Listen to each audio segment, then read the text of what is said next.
بسم اللہ الرحمن الرحیم۔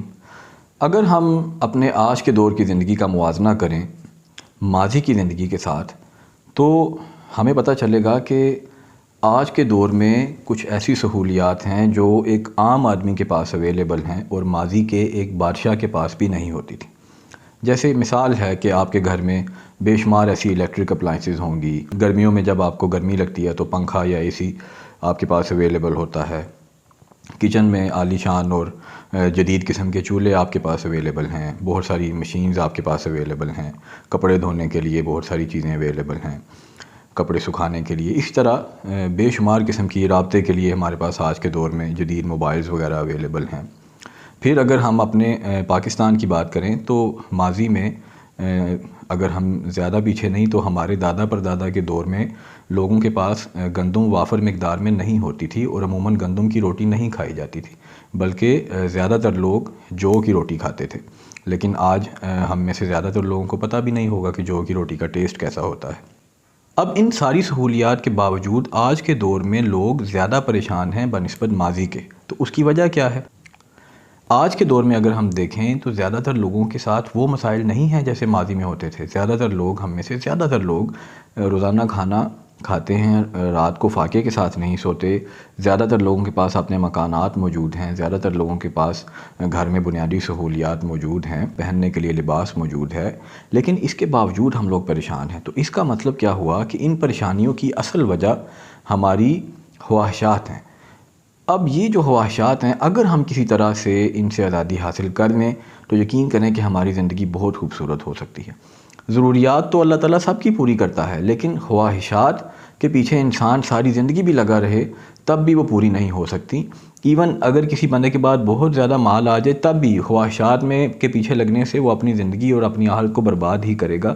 خواہشات پوری ہوں گی بھی لیکن دل نہیں بھرے گا۔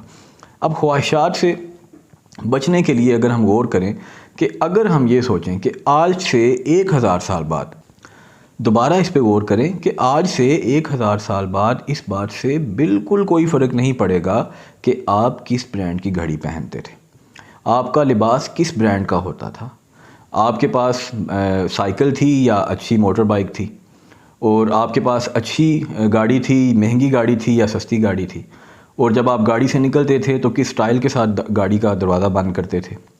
اور آج سے 1000 سال بعد یقین کریں اس سے کوئی فرق نہیں پڑے گا کہ آپ کا مکان اپنا ذاتی تھا یا نہیں، اور آج سے 1000 سال بعد اس سے کوئی فرق نہیں پڑے گا کہ آپ کے مکان میں کتنے کمرے تھے، آپ کے بچوں کے پاس کیا سہولیات موجود تھیں، کیا ہر سیزن میں آپ اعلیٰ برانڈ کے نئے کپڑے خریدتے تھے یا نہیں۔ یہ ساری چیزیں صرف ہماری اس مختصر سی زندگی کے لیے ہیں۔ یہ سارے سٹائلز، یہ سارے دکھاوے، یہ ساری خواہشات، یہ سارا غرور، یہ سب کچھ یہ چند سالہ زندگی کے لیے ہے۔ 1000 سال تو بہت دور کی بات ہے، آج سے 100 سال بعد بھی ان چیزوں سے کوئی فرق نہیں پڑے گا۔ آج جو ہم بار بار سیلفیز لیتے ہیں، جو اپنی تصویریں اور ویڈیوز بناتے ہیں، ہمیں خود اپنی زندگی میں بعد میں ان چیزوں کو دیکھنے کا یا ان تصاویر کو دیکھنے کا موقع نہیں ملتا۔ تو آپ کیا سمجھتے ہیں کہ کیا آپ کی نسلیں آپ کے جانے کے بعد ان تصاویر کو دیکھا کریں گی کہ ہمارے دادا یا پردادا بڑے سٹائلش تھے؟ تو آپ یقین کریں کہ ان ساری چیزوں سے آپ کے اس دنیا سے جانے کے بعد بالکل بھی کوئی فرق نہیں پڑے گا۔ یہ ساری کی ساری جو خواہشات کی ٹینشن ہم نے پال رکھی ہے، یہ صرف اور صرف اس چند سال کی اس زندگی کے لیے ہے، اور اس سے ہمیں روحانی طور پہ بھی تو نقصان ہو رہا ہے، نفسیاتی طور پہ بھی نقصان ہو رہا ہے۔ ہمیں ہر وقت ایک ٹینشن ہے، ہمیں ہر وقت ایک پریشانی ہے۔ الماری میں خواتین کے کپڑے اور مردوں کے بھی الماری میں کپڑوں کا ڈھیر لگا ہوگا، لیکن جیسے ہی سیل لگے گی ہمیں ایک اندر سے ٹینشن شروع ہو جائے گی کہ ہمیں فوراً جانا ہے، سیل لگی ہے، 50% آف ہے۔ بھائی پہلے یہ تو دیکھو کہ آپ کو ضرورت بھی ہے یا نہیں۔ تو جب بھی اس طرح کی چیزیں آئیں آپ کے مائنڈ میں، اگر آپ یہ سوچ لیں کہ یہ سارا کچھ صرف اس چند روزہ زندگی کے لیے ہے اور مرنے کے بعد تو اس کی کوئی امپورٹنس نہیں رہے گی، تو یقین کریں کہ آپ ان خواہشات سے آزاد ہو سکتے ہیں۔ اور ایک دفعہ آپ خواہشات سے آزاد ہو گئے تو آپ بہت ساری بے شمار نفسیاتی مسائل سے، نفسیاتی الجھنوں سے، پریشانیوں سے، دکھوں سے آپ آزاد ہو جائیں گے، آپ کی زندگی بھی آسان ہو جائے گی۔ آپ ان خواہشات کو پورا کرنے کے لیے اگر 2 جابس کر رہے ہیں، 24 گھنٹے کام کر رہے ہیں، تو آپ اس سے بھی آزاد ہو جائیں گے۔ کیوں؟ کیونکہ انسان تو چند روٹی کے سوکھے ٹکڑوں کے ساتھ بھی زندگی گزار سکتا ہے۔ گو کہ ہم بنیادی ضرورتوں کو پھر بھی بڑے احسن طریقے سے پورا کر سکتے ہیں، لیکن مزید خواہشات کے لیے ہم اپنی زندگی کو مشکل سے مشکل تر بناتے جا رہے ہیں۔ اسی دنیا میں اللہ کے ایسے دوست بھی آئے ہیں جنہوں نے اپنے لیے پانی کا پیالہ تک نہیں رکھا کہ وہ بھی اس دنیا میں شامل ہے، وہ پانی بھی ہاتھ سے پی لیتے تھے، تو وہ لوگ بھی تو زندگی گزارتے تھے، اور کھانا پکانے کی بھی نوبت نہیں آتی تھی، کوئی پھل یا کھجور وغیرہ کھا کے زندگی گزار دیتے تھے۔ ایسے بے شمار اولیاء اللہ کے واقعات موجود ہیں۔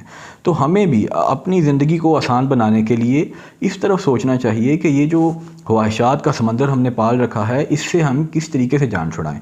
اب اس سے جان چھڑانے کا ایک آسان طریقہ یہ بھی ہے کہ ہم اپنی موت کو یاد رکھیں، اور موت کو یاد رکھنے سے یا یہ سوچنے سے کہ بھئی آج سے 1000 سال بعد ان چیزوں کی کوئی امپورٹنس نہیں رہے گی، ہم اس چیز سے آزاد ہو سکتے ہیں، اور موت کو یاد رکھنے کی بہت زیادہ فضیلت بھی آئی ہے۔ ایک حدیث مبارکہ کے مطابق جو شخص روزانہ 20 مرتبہ موت کو یاد کرے گا، قیامت کے دن شہداء کے ساتھ اٹھایا جائے گا۔ اور اسی طرح ایک اور روایت کے مطابق رسول اللہ صلی اللہ علیہ وآلہ وسلم نے ارشاد فرمایا کہ لذتوں کو مٹانے والی موت کو کثرت سے یاد کیا کرو۔